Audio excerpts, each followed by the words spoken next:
ICICI securities के share में अच्छी तेजी है और शेयर 11-12% ऊपर था शुरुआती सत्र में। फिर से इसको एक बार चेक करेंगी। और खबर यह है कि कंपनी का बोर्ड इस पर एक बैठक करने वाला है डिलिस्टिंग को लेकर आईसीआईसीआई सिक्योरिटीज। इसमें 29 जून को यह बैठक होने वाली है। क्या डिटेल्स हैं, क्या अपडेट्स हैं, इसे बताने के लिए हमारे सहयोगी शरद हमारे साथ जुड़ गए हैं और इसके साथ साथ एक इसी से संबंधित एक बड़ी खबर लेकर अंकुर भी हमारे साथ जुड़ेंगे। शरद, पहले आपके पास आएंगे, बताइए क्या जानकारी है आपके पास। जी बिल्कुल, आज सुबह जो है एक्सचेंज फाइलिंग्स में देखा कि बोर्ड जो है आईसीआईसीआई सिक्योरिटीज की जो है वो मीट करने वाली है जून 29 को, और यहाँ पे जो है कंसिडर हो सकती है डीलिस्टिंग ऑफ आपके जो शेयर्स है आईसीआईसीआई सिक्योरिटीज के लिए। अब याद रखिए ओवरऑल जो क्वार्टरली प्रॉफिट्स देखने मिला था आपको Q3 FY22 में वो 380 करोड़ था, अब वो घट के 260 करोड़ हो चुका है। ऑफकोर्स जो वैल्यूएशन है वहाँ पे भी करेक्शन आई है, 13.7 टाइम्स पी रेशियो पे आ रही थी और जो 5 साल का एवरेज है वो ऑलमोस्ट 16 गुना था। लेकिन जो आईपीओ प्राइस जब आई है निवेशकों के लिए लगभग 520 रुपए की आई थी, लिस्टिंग हुई थी अप्रैल 2018 को। लेकिन जो रिटर्न्स आए हैं अगर आप देखें थर्सडे का क्लोजिंग प्राइस वो सिर्फ 526 रुपए था, लेकिन उसके बाद जो लास्ट 2 सेशंस जो इस सेशन को इंक्लूड कर ले तो 15% से ज्यादा का स्टॉक में इजाफा देखने मिला है। हालांकि निवेशकों को सिर्फ डिविडेंड्स मिली है मोस्टली इस कंपनी से और कैपिटल अप्रिसिएशन थोड़ी कम हुई है, लगभग 80 रुपए का डिविडेंड आया है। अगर आप इन्वेस्ट किए हैं लिस्टिंग से तो जो शेयर प्राइस की CAGR है वो सिर्फ 3% है जिसमें डिविडेंड इंक्लूडेड है, और अगर निफ्टी के उसको कंपेयर करें तो वहां पे 13% का CAGR देखने मिला था। तो ओवरऑल जो है आप कह सकते हैं कि जो इंटरेस्ट आई है वो आपकी सिर्फ डिविडेंड साइड से देखने मिली है। और इम्पोर्टेंट बात ये भी है कि लगभग 75% का जो स्टेक है आईसीआईसीआई बैंक होल्ड करती है और दिग्गज इन्वेस्टर्स भी हैं जैसे कि LIC और PF ग्लोबल फंड।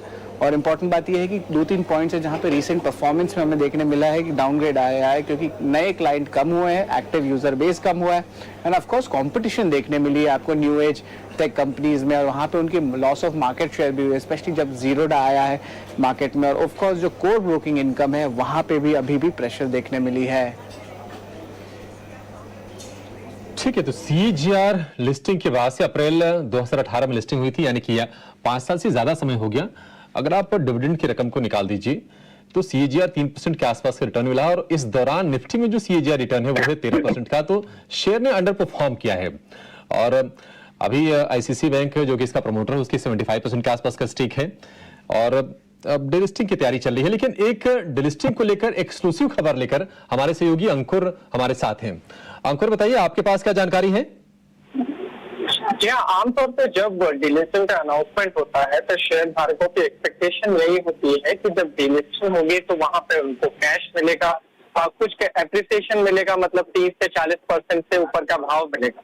लेकिन यहाँ पर जब हमने जानकारी जुटाने की प्रक्रिया क्या होगा तो सूत्रों ने हमें ये बताया, तो सेबी से मंजूरी मिली है आईसीआईसीआई सिक्योरिटीज को, वो शेयर के बदले स्वैप करने की मिली है। जो आईसीआईसीआई सिक्योरिटीज के शेयर होल्डर्स हैं उनको आईसीआईसीआई बैंक के शेयर मिलेंगे डिलिस्टिंग के बाद, कोई कैश नहीं मिलना है।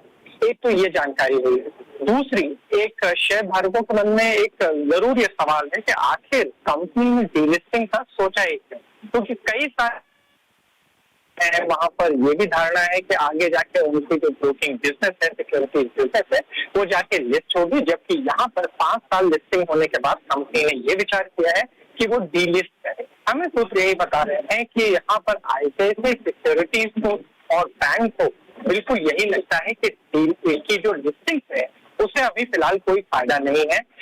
उन्होंने जरूर 5 साल पहले ये लिस्टिंग की थी, लेकिन उसे किसी भी तरीके का एक्सटेंशन के लिए कोई कैपिटल की जरूरत नहीं है। मतलब जो लिस्टिंग से सबसे बड़ा फायदा जो कंपनियां सोचती हैं कि वो बेहतर रेट में कैपिटल रेज कर सकती हैं, वहां पर ब्रिक एंड मोटर वाला फॉर्मेट खत्म हो गया है, बहुत सारी चीजें डिजिटल हो रही है।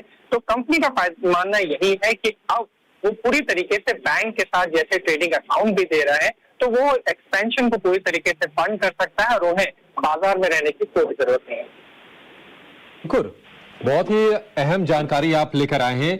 आपसे ये जानना चाहेंगे कि डिलिस्टिंग, आप सही कह रहे हैं कि डिलिस्टिंग का मतलब कि शेयर हम अपने वापस कंपनी को दे दें, कंपनी उसके बदले में कोई भाव दे दे और हमें कैश मिल जाए। आप कह रहे हैं कि आईसीआईसीआई बैंक के शेयर मिलेंगे आईसीआईसीआई सिक्योरिटीज के बदले, तो क्या इसको डिलिस्टिंग के बजाय मर्जर कहना ज्यादा बेहतर होगा?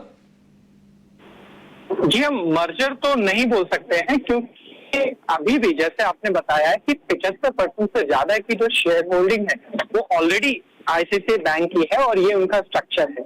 अभी तक यही है कि जो सेबी के नियम है, अगर आप 2021 के नॉर्म्स देखें तो वहां पे सेक्शन 37C कहता है कि आपके जो डीलिस्टिंग की प्रक्रिया है वो दो तरीके से हो सकती है। पहला तो जैसे ही जो आम धारणा, आम तरीका होता है कि आप कैश दें शेयर धारकों को, लेकिन सेबी के डीलिस्टिंग नॉर्म्स ही कहते हैं कि आप शेयर के बदले शेयर भी स्वैप करके दे सकते हैं, और वही प्रक्रिया जो आईसीआईसीआई बैंक में वो चली। अंकुर, बहुत शुक्रिया आपका ये जरूरी खबर हमारे दर्शकों तक पहुंचाने के लिए। शरद, आपका बहुत शुक्रिया।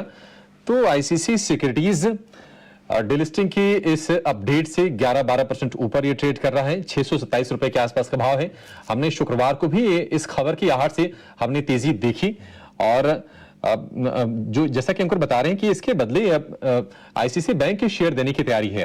एक राय आपसे जरूर लेना चाह रहे सौरभ जी, आईसीआईसीआई बैंक जिसमें हमने देखा है कि अगर हम समान अवधि में अगर हम तुलना करें अप्रैल 2018 से लेकर अब तक, तो आईसीआईसीआई बैंक का शेयर तकरीबन 3.25 गुना हो गया है। आईसीआईसीआई सिक्योरिटीज इसे परफॉर्म नहीं किया है, तो क्या थोड़ा सा अन्याय वाली स्थिति आपको नहीं दिख रही है? देखिए, अगर आप बात करें आईसीआईसीआई सिक्योरिटीज की बिजनेस की, जैसे कि अभी आपके शो में बताया गया तफसील से कि कंपटीशन बहुत ज्यादा है। हालांकि आईसीआईसीआई का सिक्योरिटीज का शेयर लिस्टिंग होने के बाद काफी अच्छा चला था कोविड के समय में, लेकिन उसके बाद से हम देख रहे हैं कंपटीशन बढ़ता जा रहा है इस स्पेस में। तो मुझे नहीं लगता कि ऑपरेशंस के हिसाब से ये एक ग्रोथ बिजनेस बचा है। वहीं आईसीआईसीआई बैंक की बात करें तो वो ऑल टुगेदर एक बिजनेस बैंक का बिजनेस है, और जो कि बहुत अच्छे से बढ़ रहा है। तो मुझे लगता है कि ऐसे भी शेयर धारकों के लिए यही, जब हम इन्वेस्टमेंट करते हैं तो यही देखते हैं कि ऑपरेशंस की प्रॉफिटेबिलिटी कैसे आ रही है, क्वार्टर क्वार्टर कंपनी कैसे कर रही है, ग्रोथ कैसे दे रही है। तो उस मैट्रिक्स पे तो ऐसे भी आपके पोर्टफोलियो में ये शेयर नहीं होना चाहिए। और मुझे लगता है कि आज के रनअप के बाद आपको एक अच्छा खासा मौका मिल रहा है एग्जिट लेने के लिए, क्योंकि कहीं ना कहीं अगर शेयर स्वैप की रेशियो आती है तो मुझे लगता है सेबी फॉर्मूला बीच में आ जाएगा, और सेबी फॉर्मूला की वजह से हो सकता है कि आईसीआईसीआई सिक्योरिटीज के शेयर धारकों के पक्ष में रेशियो ना आए। तो मुझे लगता है कि इस तरह की अगर कुछ अटकलें आ रही हैं तो निकलना, इस गेन से आपको बेनिफिट लेना चाहिए और निकलने का सोचना चाहिए। ठीक है, तो निकलने की कोशिश कीजिए। जो भी आपको मुनाफा हो रहा है आईसीआईसीआई सिक्योरिटीज में, ये मौका दे रहा है निकलने का।